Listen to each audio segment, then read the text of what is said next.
The Screaming Baby is a story about a young girl who finds a baby abandoned in the woods. There was a young girl named Noonie who was always getting into mischief.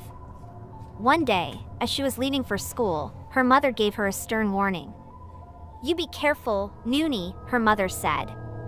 "Keep your feet on the road and don't go wandering off the path. Many a foolish little girl has been led astray, and the devil makes work for idle hands. So, after school, you come straight home and don't pay any mind to anything else." Noonie nodded her head and walked off down the long and winding road that led past the bayou. That evening, on her way home, she noticed a beautiful flower growing next to the path. She picked it. Then she saw another and another. She began to gather a bouquet of them, and each one led her deeper into the woods. Suddenly, she heard a noise. It sounded like a baby crying. Instantly, she dropped her flowers and ran towards the noise. She went deeper and deeper into the woods, and finally, she came to a clearing in the trees. She looked around and spied something white lying under a tree. It was a little bundle, wrapped up in a blanket. Noonie bent down and picked it up. Inside, there was a little baby boy. As soon as she lifted him up in her arms, the baby stopped crying and started gurgling and laughing in a way that went straight touched her heart. His mother must have left him out here to die, thought Noonie. How cruel. I'll take him home and maybe Mom will let me keep him. With the little baby cradled in her arms, the young girl hurried out of the woods, but as she neared the road, the light began to fade and it started to get dark. Noonie was scared, so she started singing a religious hymn to herself. All of a sudden, the baby began screaming and crying. Noonie kept singing the hymn in a soothing tone, but the baby just shrieked louder and louder.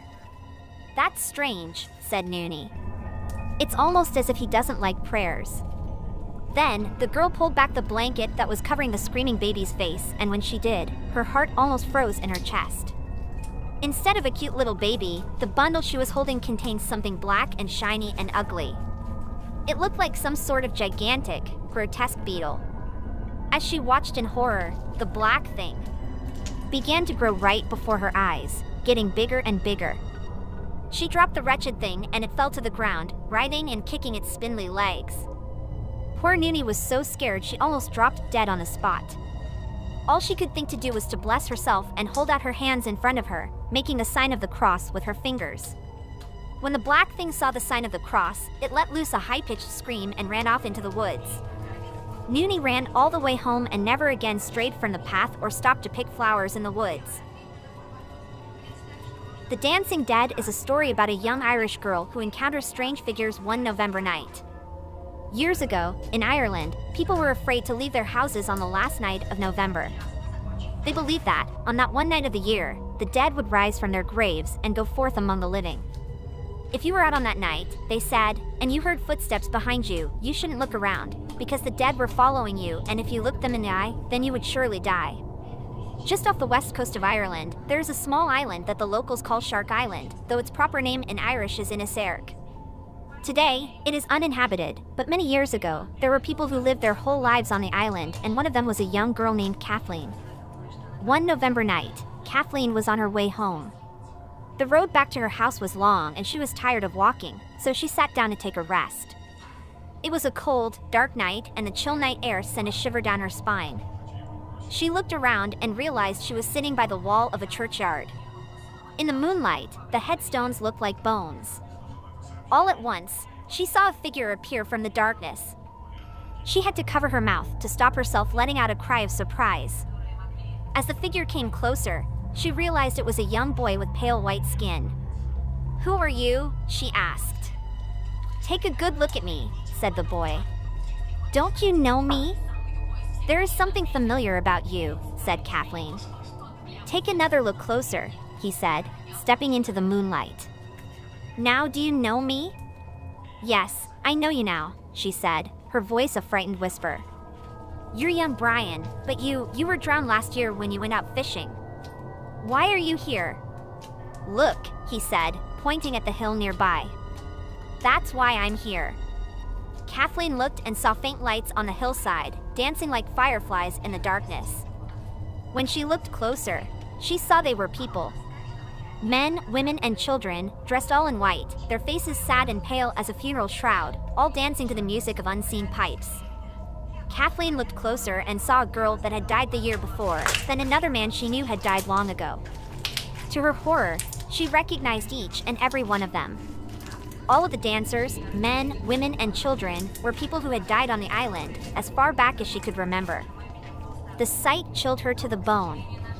Then, suddenly, the music stopped. All the ghastly pale faces turned to stare at her. They raised their arms, stretched out their bony hands, and beckoned her to join them.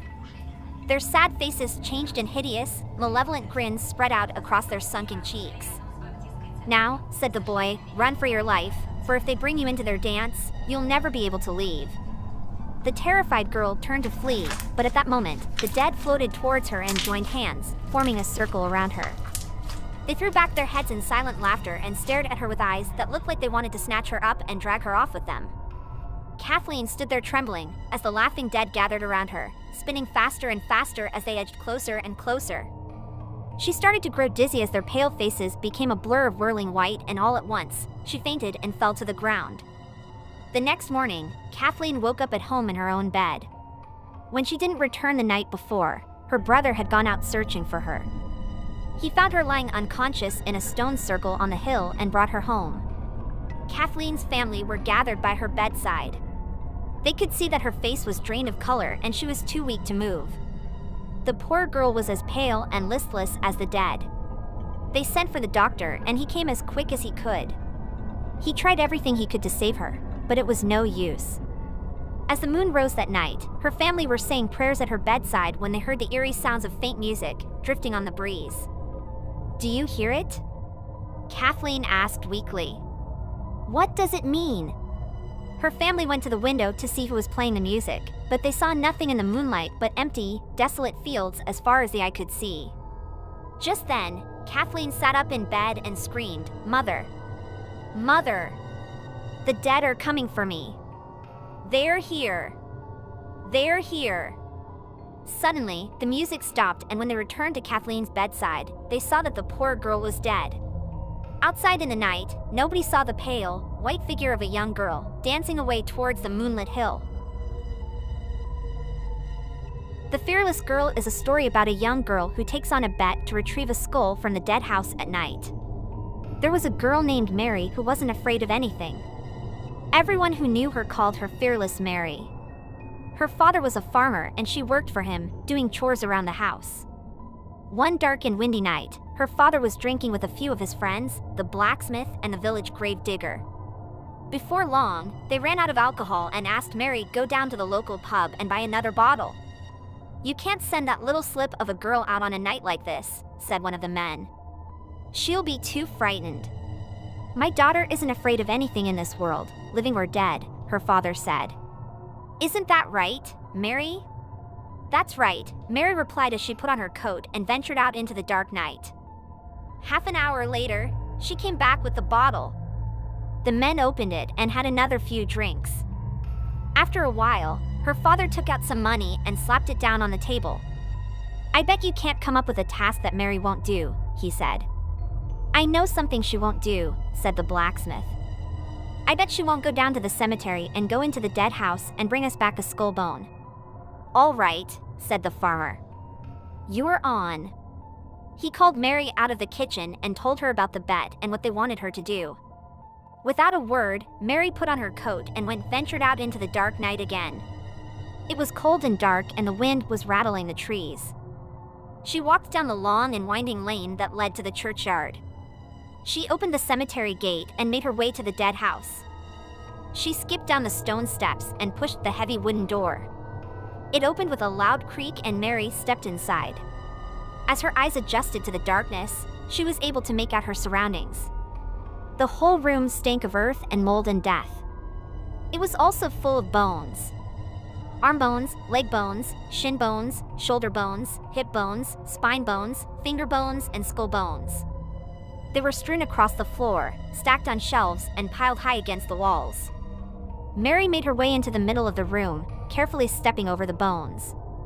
She strained her ears to listen, but all she could hear was the echo of her own footsteps in the eerie silence. She bent down to pick up one of the grinning skulls. All of a sudden, she heard a disembodied voice say, "Leave that alone." "That's my mother's skull bone." Mary stopped and looked around, but she couldn't see anyone. She bent down to pick up a different skull, but she heard the voice say, "Leave that alone." "That's my father's skull bone." Mary put the skull down and picked up yet another one. She heard the voice say, "Leave that alone." "That's my..." Mary shouted, "Father or mother, sister or brother, I must have a skull bone, and that's all there is to it." Then, she grabbed a skull and walked out of the dead house, slamming the door behind her. She turned the key in the lock, but as she was leaving, she heard something or someone banging on the door and screaming and screeching and making an awful racket. Clutching the skull tightly to her chest, the young girl hurried up the stone steps, back through the cemetery gates, up the long and winding road and back up to her father's farm. When she reached home, Mary plunked the skull down on the table in front of her father and the blacksmith and said, "There's your skull bone." The two men all stared at her in amazement. The grave digger was nowhere to be seen. "Wait a minute," said her father's friend, grinning and shivering at the same time. "Didn't you hear anything in the dead house, Mary?" "Yes," she replied. "Some fool of a ghost called out to me and said, 'Let that be.' That's my mother's skull bone, and let that be. That's my father's skull bone." But I told him straight, "Father or mother, sister or brother, I must have a skull bone," so I took one and there it is. She looked at the surprised faces of the two men in the flickering firelight. "What happened then?" her father asked. "As I was going away, I locked the door behind me," she said. "I heard the stupid ghost screaming and screeching and hollering like a mad thing." The blacksmith and the miller looked at each other and got to their feet. "That was the grave digger, Mary," her father said. "He wanted to win the bet, so he went down to the churchyard and hid in the dead house to give you a scare. He must have been scared out of his wits when you him in all alone with the bones." They all raced down to the churchyard and rushed through the cemetery gates. When they came to the dead house, they jumped down the steps, unlocked the door to the dead house and peered inside. Unfortunately, they were too late. They found the grave digger lying on the ground, surrounded by bones. He was stone dead and there was a look of horror on his face. "That's what comes of hiring to frighten a poor young girl," said the farmer, shaking his head sadly. So Mary's father had won the bet and the blacksmith handed over the money. When she saw this, Mary snatched the money out of her father's hand. "I'm the one who fetched the skull, so that money is mine by rights," she said. Her father didn't dare to argue with her. Soon, the story about Mary and the dead house spread around the area.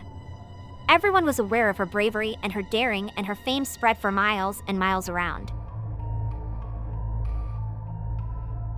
It was a dark night and there was a raging storm along the coast. A fierce wind blew in from the sea and the waves crashed violently against the rocky shoreline. Many of the ships at sea that night were in trouble, struggling to stay afloat. They had been caught in the storm and some of them were never heard from again.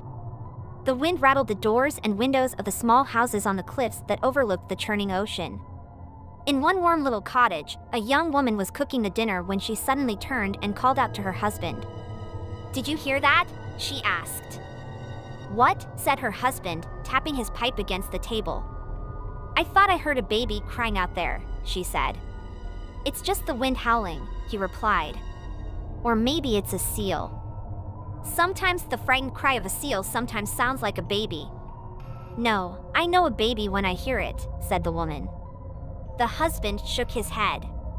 "How could it be?" he said. "What would a baby be doing out on a night like this?" Neither of them ventured out into the storm to look. The next morning, the couple were walking along the beach when they saw some items that had washed ashore.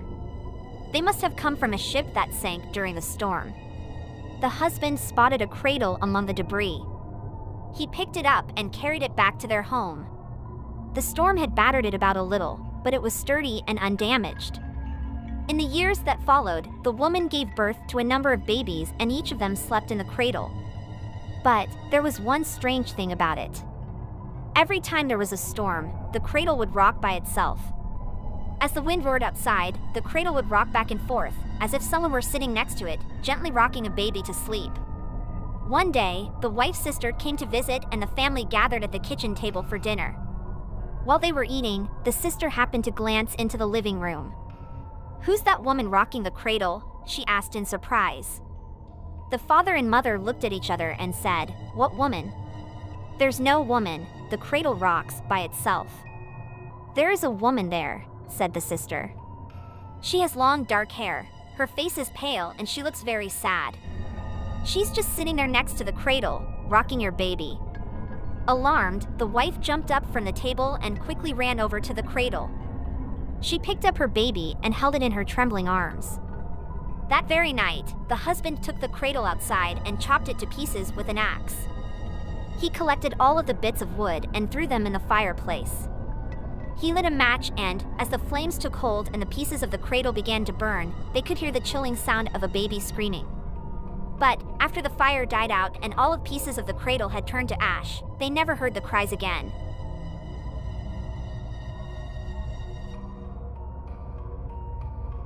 At night, when you're lying snug in your bed and you're tossing and turning and unable to get to sleep, you sometimes hear strange noises. You hear a soft tap tap tap on the window. You try to tell yourself it's just a tree branch tapping against the glass, but deep down inside, you know it's the flat man. He's trying to get in. His bony fingers scrape against the window frame. He squeezes himself through the cracks. He slides across the windowsill. He's so thin, he can creep in without you knowing. You can't keep him out. You peer into the darkness, trying to catch a glimpse, but he's too smart. If you turn on the light, he hides behind wardrobes and curtains. He's always one step ahead. When you breathe a sigh of relief and turn off the light again, he emerges from his hiding place. The flat man is afraid of the light. He lurks there in the shadows. He presses himself up against the wall. He creeps in the darkness from corner to corner, silently waiting for you to fall asleep. You strain your ears to listen, but you can't hear a thing. The flat man is holding his breath and waiting, without making a sound. You feel a chill run down your spine because you know he's there. The moment you relax and close your eyes, the flat man will slide across the floor and slip under your bed. Even though it's warm, you still shiver because you know he's close. You pull the covers tightly around you, trying to protect yourself, but nothing can protect you from the flat man. As you lie there on your side, you can feel him behind you, lying beside you. His bony fingers skitter and flutter softly against the bed sheets. You feel the chill of his breath on the back of your neck.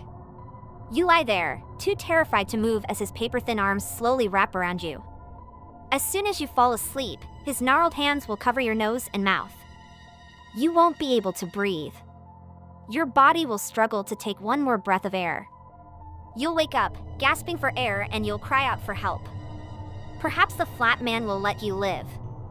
Perhaps he will just slide back into the shadows, where he will lurk again, waiting for his next chance, waiting until you let down your guard.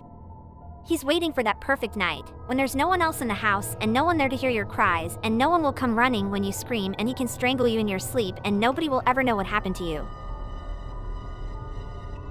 There were two bachelors who lived together in a small house in Charleston, South Carolina. They were both old men and neither of them had ever managed to find a wife. One of the men was big, strong, and hardy, while the other was small, weak, and puny. Together, they lived a very lonely existence. The weak man had been sick for a long time and the illness gradually wore him down. He had a fever and his body was racked with pain. During the day, he lay in his bed, moaning and groaning, and during the night, he tossed and turned, unable to sleep. As time went by, the strong man grew weary of listening to his friend's complaints all day. At night, the weak man's moans would keep him awake. He began to wish that his friend would die. One night, the weak man was burning up with a fever. He twisted and turned in his bed, but he couldn't get comfortable. Tired and miserable, he let out a big groan and said, "I wish I was dead." "Why don't you just die and get it over with?" growled the strong man in frustration. "I'm sick and tired of you disturbing my sleep. Why don't you call death to come and take you and be done with this once and for all?" "All right, I will," groaned the weak man. "I don't want to live much anyway." He sat up in bed and said, "Death. Oh, death. "Come and take me," but his voice was so feeble, it was little more than a whisper. "Louder," said the strong man. "He can't hear you." So the weak man, Death. "Oh, Death. Come and take me," but his voice was so faint, it was barely audible. "That's no way to call death," said the strong man. He jumped out of bed, walked to the door, and threw it open. "Death. Oh, Death," he cried at the top of his lungs. Before the strong man could turn around or close the door, a long skeletal hand emerged from the darkness and grasped him by the shoulder. A dark and dismal voice hissed, "I am Death. You called me and I came." With that, the strong man was dragged off into the darkness, and he was never seen again. As time went by, the weak man recovered from his fever, and he lived much longer than anyone had expected. All of the people who knew the two bachelors shook their heads and said, "Sometimes death has a strange sense of humor and lets the weak and sickly outlive the strong and healthy."